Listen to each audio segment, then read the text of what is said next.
Bonjour à toutes et à tous et bienvenue dans votre nouveau rendez-vous quotidien Smart Éducation, un magazine dédié à la formation, aux nouveaux enjeux, aux nouvelles pédagogies, aux nouveaux métiers. Le rendez-vous qui donne un futur à la jeune génération. Grandes écoles, un modèle gagnant. Selon un sondage Ipsos réalisé en 2019, 82% des Français ont une bonne opinion des grandes écoles, 93% du côté des entreprises. Depuis, d'autres filières d'excellence émergent, École 42, Gobelin, Epitech. Ce même sondage interrogeait alors la capacité des grandes écoles à s'adapter aux nouvelles attentes du marché de l'emploi. Focus aujourd'hui sur un modèle donc toujours plébiscité et en constante évolution. Laurent Champanet, président de la Conférence des grandes écoles, est mon invité. Bonjour. Bonjour. Merci de nous accompagner sur le plateau de Smart Éducation aujourd'hui. Laurent Champanet, vous êtes le tout nouveau président de la Conférence des grandes écoles. Pourquoi avoir accepté ce poste ? Parce que je suis un passionné d'éducation, d'abord. Moi, je dirige une école depuis 5 ans. Je dirige une école d'ingénieurs, les arts et métiers.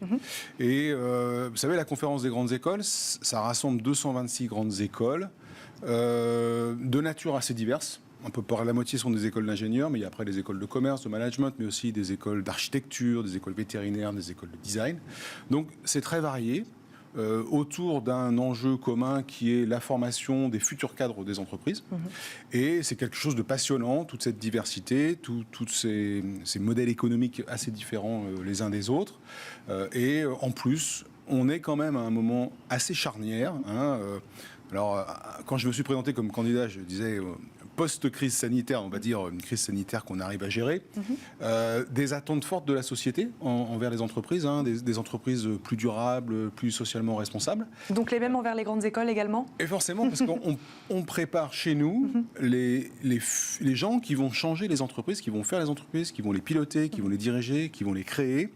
On fait de la recherche pour inventer le futur des entreprises. Donc ce qui se passe chez nous, c'est ce qui se passera dans le futur dans les entreprises. Pour rester sur la thématique de la Covid, excusez-moi, on va y rester juste une petite minute. Comment s'est passée la rentrée pour les grandes écoles placées encore donc sous le signe de la Covid ? Très bien, parce que en général, on est des structures relativement petites, avec une très bonne interaction avec tous les acteurs que sont les étudiants, qui sont en général très organisés dans leur vie, les personnels, beaucoup d'intervenants extérieurs reliés à les entreprises. Une rentrée plutôt normale ? Une rentrée plutôt normale, avec des gens que je trouve très responsables, en particulier sur le port du masque. Effectivement, on se retrouve dans des amphithéâtres, jamais très grands dans les grandes écoles, parce que c'est quand même plutôt des petites structures, assez remplies, avec en dessous des distances, des anciennes distances de sécurité. Mais les gens sont plutôt sérieux. Les étudiants font attention. On travaille beaucoup avec nos promotions d'étudiants pour qu'ils soient très responsables dans leur vie étudiante. Donc, ils font des protocoles de sécurité, des protocoles sanitaires. Donc, jusqu'ici, les choses se passent très bien. Laurent Champanet, je le disais, les Français, les grandes entreprises également ont plutôt une très bonne opinion des grandes écoles. Comment expliquer qu'elles souffrent encore, malgré tout, aujourd'hui, d'une image peut-être d'élitisme ? Parce que déjà, les grandes écoles forment des cadres. Donc déjà, on ne forme pas toutes les couches de la population qu'on va retrouver dans les entreprises. Donc ça peut être un élément de rejet. On essaye de ressembler aux entreprises pour lesquelles on travaille. Donc ça veut dire que on est sélectif à l'entrée. On peut être vécu comme un milieu assez fermé. On essaye d'être assez agile, de donner nos opinions. Donc voilà, je pense que ça peut être perçu comme ça. Alors qu'on fait quand même beaucoup d'efforts pour s'ouvrir à tout le monde. Donc voilà, pour moi, c'est... Il y a un travail peut-être à faire encore, selon vous, très clairement, pour il y a un ouvrir travail. plus au recrutement dans les grandes écoles, ouvrir plus à la mixité sociale notamment ? C'est clair, parce qu'effectivement, il y a eu des débats qui sont toujours en cours sur nos concours, est-ce qu'il faut mettre plus de points pour les boursiers ? Pour moi, le problème, il est bien plus en amont. C'est-à-dire que les grandes écoles, c'est une filière qui amène à un emploi. Nos taux d'insertion sont assez formidables. Qui est en général, qui ouvre à des métiers qui sont passionnants, mais bien en amont, dès le collège, il y a une perception. Souvent, les gens s'interdisent le côté grandes écoles parce qu'ils seraient les premiers de la famille à faire. Une idée que c'est cher. Voilà. Alors, je l'ai dit, les modèles économiques sont assez différents. Le montant à payer est variable d'une école à l'autre. Donc, en fait, on a effectivement à lutter contre ces stéréotypes-là. Sur la question de financement, d'ailleurs, Laurent Champanet, sur les frais de scolarité, vous prenez une augmentation de ces frais. Pourquoi ? Oui, alors aujourd'hui, les écoles de la conférence des grandes écoles sont des écoles qui ne font pas de business. On ne vient pas faire de l'argent sur le dos des familles pour fournir de l'argent à des actionnaires. Donc on essaye tous de ne pas trop faire peser le coût des études sur les familles. Vous l'avez vu, on est sur des droits de scolarité. Même si on peut monter jusqu'au-delà de 15 000 € pour des écoles de management, on est très loin de ce qu'on peut trouver à l'étranger. Certaines écoles sont gratuites pour les boursiers en particulier. On essaye d'avoir un ensemble de mécanismes pour faire que n'importe qui, quelles que soient ses ressources, puisse aller dans la grande école qui lui correspond. Apprentissage, on est payé pendant ses études et une entreprise finance nos études, des bourses en tout genre, y compris des bourses de nos alumni et de leurs fondations. Faciliter les prêts. Voilà, des prêts à taux zéro, des prêts garantis par l'État. Il y a plein de mécanismes possibles, pas assez connus, souvent pas assez utilisés. Donc, on considère aujourd'hui que sur certaines grandes écoles, le niveau des droits de scolarité est relativement faible. Ces écoles ont du mal, en fait, en particulier dans la fourniture de services, des beaux bâtiments, des équipements de pointe. Et qu'aujourd'hui, compte tenu du taux d'employabilité de nos étudiants, on peut se poser la question, mais je le répète, dans un contexte où on ne cherche pas à surcharger les familles, on réfléchit à toutes les sources de financement. On fait de la formation continue, on fait du mécénat d'alumni, du mécénat d'entreprise, on fait des relations avec les entreprises, on leur vend des services, on leur vend de la recherche partenariale. Donc les écoles essayent de multiplier toutes les sources de financement pour financer les études des jeunes sans que ça leur coûte trop cher. Laurent Champanet, vous l'avez dit, la crise a précipité la transformation des entreprises, notamment sur les enjeux environnementaux. Comment les grandes écoles donc, qui forment, vous le disiez, les futurs cadres, les futurs dirigeants d'entreprise, se sont adaptés ? Est-ce que dès cette année, ou peut-être déjà l'année dernière, des nouvelles pédagogies étaient mises en place, de nouvelles matières, de nouveaux programmes ? Alors, des nouvelles matières, des nouveaux programmes, oui, mais pas toujours, parce qu'on n'essaye pas de faire du greenwashing. C'est-à-dire qu'on essaye de montrer que les enjeux environnementaux dans la vie d'un ingénieur, dans la vie d'un manager... Sont transversaux, ça nécessite des changements profonds.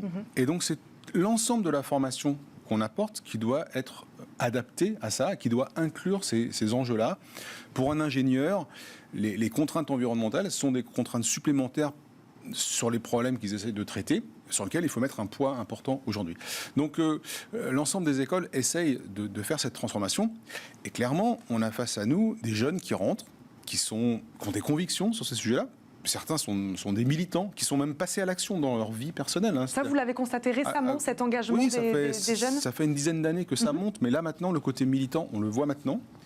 Et notre métier à nous, c'est de faire que ces jeunes aillent transformer des entreprises. Parce qu'il y a beaucoup d'entreprises françaises, mais même internationales, qui ont les mêmes convictions, qui savent qu'il faut qu'elles se transforment, qu'elles changent leurs pratiques. C'est pas simple de changer une grosse organisation. Et elles attendent de ces jeunes qu'ils viennent aider à la transformation.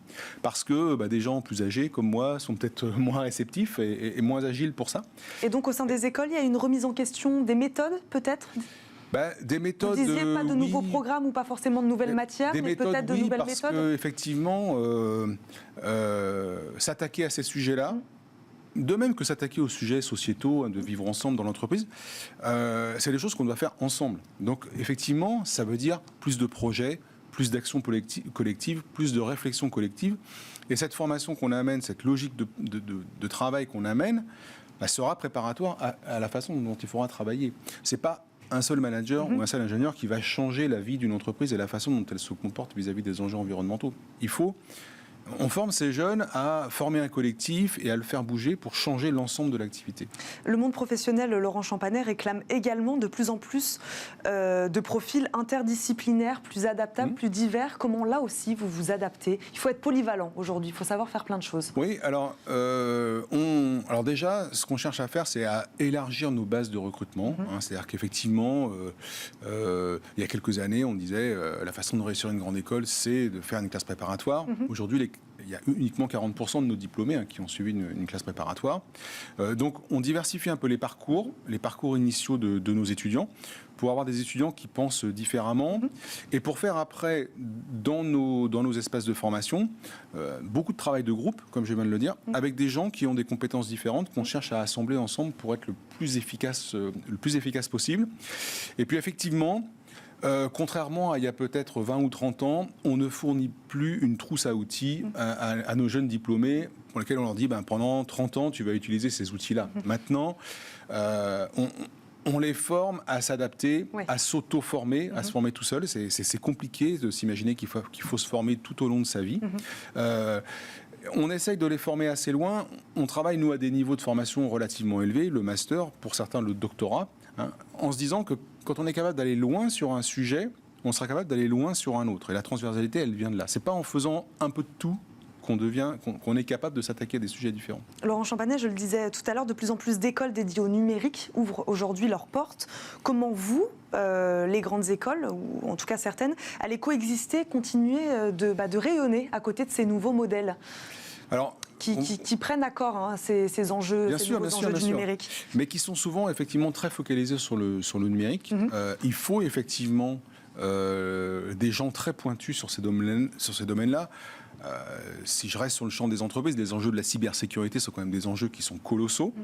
Il y a quelques grandes écoles du numérique, mais de manière générale, on inclut cet outil-là, cette façon de travailler-là, avec ses contraintes, avec ses avantages, ses inconvénients, dans tout ce qu'on fait. Donc on est plutôt dans une approche où on essaie de mettre du numérique partout, parce que le numérique est dans la vie de tous les managers, de tous les ingénieurs qu'on va former. Voilà. Donc c'est plutôt la tendance qu'on a, en se disant que peu de nos écoles vont former des spécialistes extrêmement pointus. Certains de nos étudiants deviennent des spécialistes, en particulier quand ils font un doctorat. On va plutôt former les gens à travailler avec le numérique, à l'intégrer dans leur modèle d'organisation, dans leur modèle de management, dans leur modèle de recherche. Parce que vous le disiez tout à l'heure, ces jeunes sont en demande d'engagement sur les enjeux environnementaux. Est-ce qu'ils sont également en demande aussi sur ces sujets du numérique? Oui, bien sûr, mais comme ils savent que ce sont les métiers de demain. Oui, mais je dirais pour eux, c'est une évidence. Ils sont nés, c'est des digital natives, ils sont nés comme ça. Donc, l'inverse serait totalement bizarre pour eux. Voilà. Donc, effectivement, ils sont en attente parce que ça fait partie de leur vie. C'est pas possible que ça ne fasse pas partie de leur future vie de jeunes diplômés, de jeunes dirigeants d'entreprise. Et ça fait partie intégrante donc des programmes, si on l'a bien compris, des grandes écoles. Bien évidemment. Là encore, en essayant de ne pas sectoriser, en disant pas, on fait nos anciens cours et on rajoute un cours sur le numérique. On met du numérique partout. Merci beaucoup, Laurent Champanet, d'avoir été avec nous. Je vous rappelle, vous êtes président de la conférence des grandes écoles. Merci de nous avoir accompagnés aujourd'hui. C'est déjà la fin de cette émission. Merci à vous de nous avoir suivis. On se retrouve demain pour un nouveau numéro de Smart Éducation. Très bonne journée à tous sur Bismart.